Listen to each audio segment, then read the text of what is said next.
Oh man, YouTube, I've started this project already, so hopefully this helps you because it's midway through.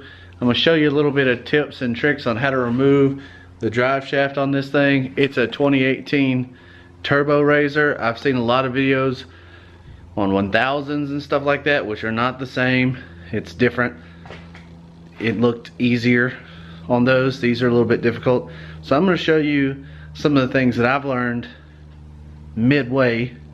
So it's kind of already taken apart, I know, sorry, but I'm going to show you some tools, some tricks, and then I'll show you putting in a new one that I've got when it comes in. So one thing, it makes it easier to take the wheel off. You don't have to. You don't have to have a lift or nothing like that. Obviously I just got jack stands. But I took the steering off and the sway bar loose on both sides so that I can just, may not even hook that back up, I don't know yet. But what you're wanting to do is get you a hammer, a punch, things like that. It helps to have an air hammer. I have this cheap air hammer here. This tip helped get the roll pin started moving, and then I put some heat shrink on this one to get it moving any further. So it was like that, and kind of made it a little bit of flexible head. That worked pretty good. Then I had a punch like this, and I was able to knock it all the way out. This is what I mean by roll pin. This would be attached to the front diff. There's a pin that goes in there. You're gonna have to drive it all the way out.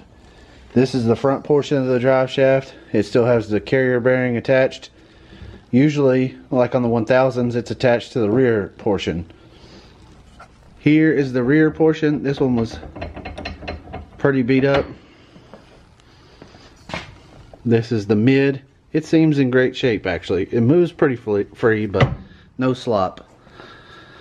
This one doesn't seem like it has too much slop either, but it's pretty close. So what they're going to tell you to do is knock this pin out and then pull it back. And these splines are supposed to slide inside of these splines. But what I had problems with is it would run all the way back and hit that part of the drive shaft. So you couldn't do it like they said. So I had to come in and remove these bolts right here. So these bolts are Allen head, as you can see. The best way to get those loose is you take your Allen, you stick it in there, and you get it to where it's going to hit the frame. Then what you do is push the tire backwards really fast, and it breaks it loose super easy. Because getting in there with a wrench like that, or a socket or anything, is pretty difficult. You got to do a lot of things. The impact is probably not a good idea. So that's the best method I've used. Then once you break them loose, you can get your Milwaukee ratchet out and zip that thing out, and easy peasy. But that is definitely the best way to break them loose. Now you can kind of see what I'm talking about. That piece was right here. You put your Allen here, you turn the tire, and it'll hit here, breaking loose the Allen key. Then your drive shaft should be loose, all of it. Remove this section out, that too. You're going to want to take the two carrier bearing bolts out. Once you've done that, then everything should slide freely. Actually, you might be able to leave those bolted down first. Then you're going to come through here. You're going to take, so it's a little hard to see because it's dark, but this is the front motor mount. What you're going to want to do, get you a pry bar, get underneath the mount, pry it up to where it sits like this. This is what I'm talking about. Maybe you can see a little bit better, maybe that's too bright, but if you get the studs out just enough, that'll give you enough clearance. You know, it'll sit kind of on, like there's the hole, so it'll sit up there and stay like that. Then you can pull the rear drive shaft out from here, so you can reach in there, pull it out. Now you're going to come back up to the front right here. There's going to be a cover that runs from there all the way back here. There's a 10mm bolt right down in there somewhere. Like I said, I've already taken it off, so you can't see, and I'm sorry about that, but you're gonna have to really fight for that thing to come out. Here is that thing that I speak of. This is covering the carrier bearing. Now at this point, you should be able to take the 2 carrier bearing bolts out that go here and here, and then it comes back to here. This is the 10mm bolt that you need to remove. Once you do that, this, I cut that ear off. So this is inside the cab. Let me see if I can hold this up like that. Just like that. So if you lock that off with an angle grinder or something like that, you can pull it out. You'll be able to pull it out just like you did the drive shaft. By pushing the motor mount up a little bit in the back, it gives you room to pull the whole thing out. Some people say slide it back, cut it, slide it back, cut it, slide it back and cut it until you can get it out. But it takes a few pieces. I've actually also seen a video where they pulled it out the front. I could not do that, so this seems like the easiest thing to me. You just cut this little ear off, like I was saying, slides right out the back, no problem. So at this point, you've got the rear drive shaft removed, and the front is still in. And it's gonna have the carrier bearing, this is gonna be closed up around this rubber piece. You're gonna wanna replace the carrier bearing or the whole drive shaft, even if, or just do carrier bearing and U-joints, which is what I was gonna do originally, but now I'm gonna get a whole new drive shaft. Anyway, since I was gonna do that, cut that. And then I pried it apart, got that out the way. Then the drive shaft looked like this. Now you have enough room to slide it back and pull it out. I pulled it all the way out the back, just like I've done the rear drive shaft and that plate that I was showing you just a second ago. Then everything's clear. Now you can take it outside and clean it, unless you're crazy and don't like a clean machine. And if you want to know how to really get it clean, watch this video I got up here. That'll show you all my tips and tricks on how to get it perfectly clean. But now, might be a couple days till the next clip, but I gotta get the parts in and I'll show you how to put it back together. Okay, so now I got the new stuff in. It's Rhino from SuperATV. Got a billet carrier bearing. Nice thick, like this is way heavier than this. It's a little bit bigger around too. That doesn't show anything, but they sound different. But come on, SuperATV, tell your boys that you put the sticker upside down. How the hell do you do that? It's upside down. Now it's only gonna look right when I'm upside down. That ain't good. I don't want to be upside down. But now let's go ahead and put it on, and I'll show you how to do that. Okay, so now we're gonna take this apart, get the bearing out of the billet carrier bearing from SuperATV, and we're going to install it on the new Rhino shaft. You're going to have to get your snap ring pliers, take the snap ring off, which is difficult to do while filming. Probably didn't catch any of that, but it's off.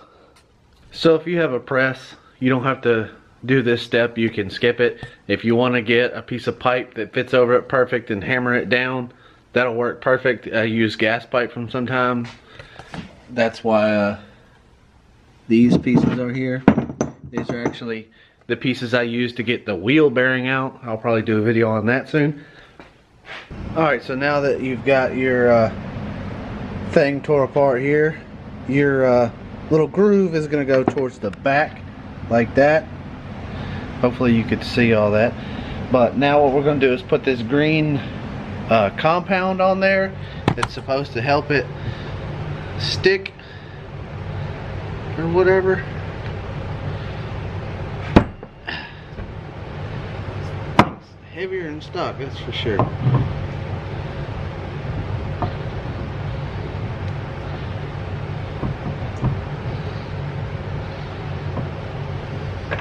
Now that we got that, I'm going to set it on the ground, which you can't see, but I'm going to use my jack handle and a hammer to get it on there. Okay, here we go. Let's see if I can do all this.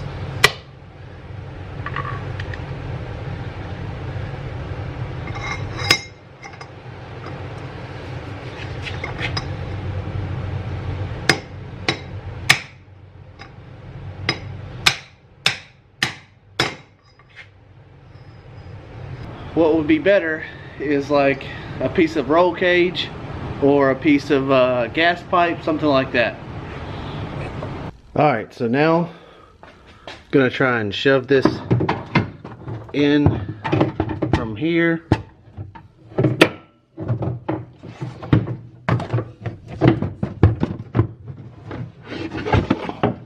It can be done one-handed while filming, and you can also smash your finger because that hurt. Now we're gonna feed it up into there in the darkness, making sure for the hole for the roll pin is aligned, and push it on. Probably past the hole for now because we got to put it in the whole rear section. Okay, got it on there. You can see the hole. Now I'm gonna push it all the way to the front. Now we're gonna take the pillow block, which is right here, and the bolts that are supplied with the kit. We're gonna bolt them down really loosely, and then put some Loctite on the bolts, and that's it for now, this clip. Okay, so that's what it should look like. We got the bolts in there, everything's loose. As you can see, the cap's not on yet either. Now we're gonna slide the rear drive shaft onto the splines down there, right there. Okay, so I've got the clutch cover off, just cleaning out the area in there. This drive shaft's a little bit bigger, so it could contact it anyway. And it's a little more difficult to get in, so it may help to pull that off. Otherwise, you can pry up your motor mount a little bit farther. You're just going to keep feeding this in. Once you got it in that far, we're going to go to the front up here. So now I'm going to put the cap over this bearing while still leaving those bolts loose. That way I can slide the new shaft, which is dangling down there, onto the new shaft splines there. Then tighten everything up in the front and put the bolts back on back there. Alright, so as you can see, or really maybe not, the rear is now connected to the front. We got this bolted down. These are still loose. I'm gonna wait to tighten those. Now we're gonna put this on like it is already, just like that. Put the 4 Allen screws back in.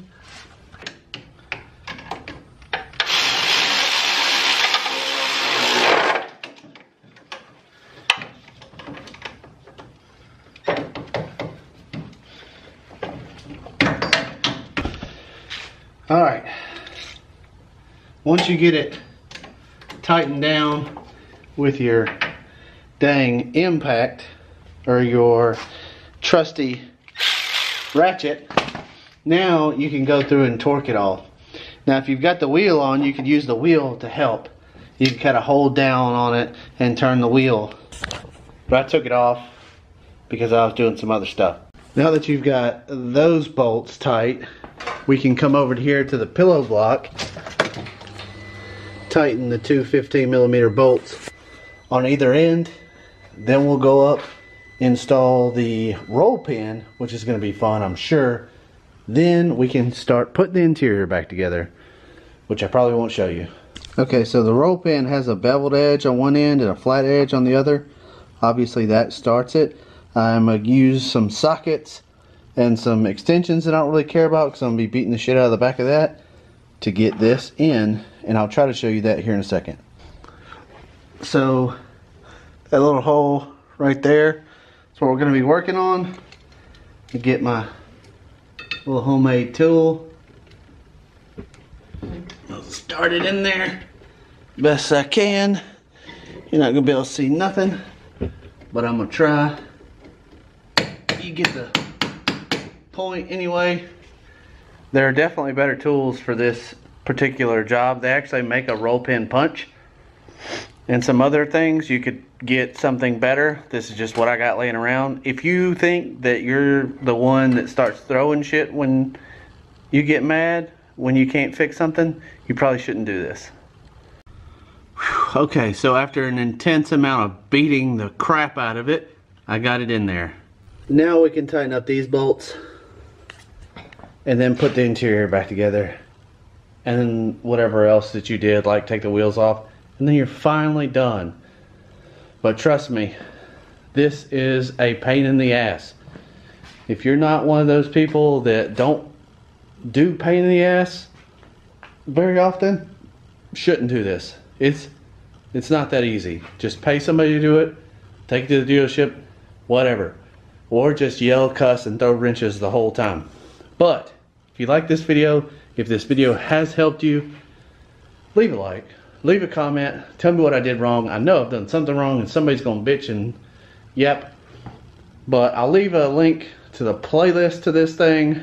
I've got a few videos on things here and there. If you want to know how to snorkel a turbo without buying a very expensive turbo kit, or if you want to know how to remove the catalytic converter and make this thing sound pretty good for free, check out the playlist. Especially the exhaust and the snorkel, those are the best videos for sure.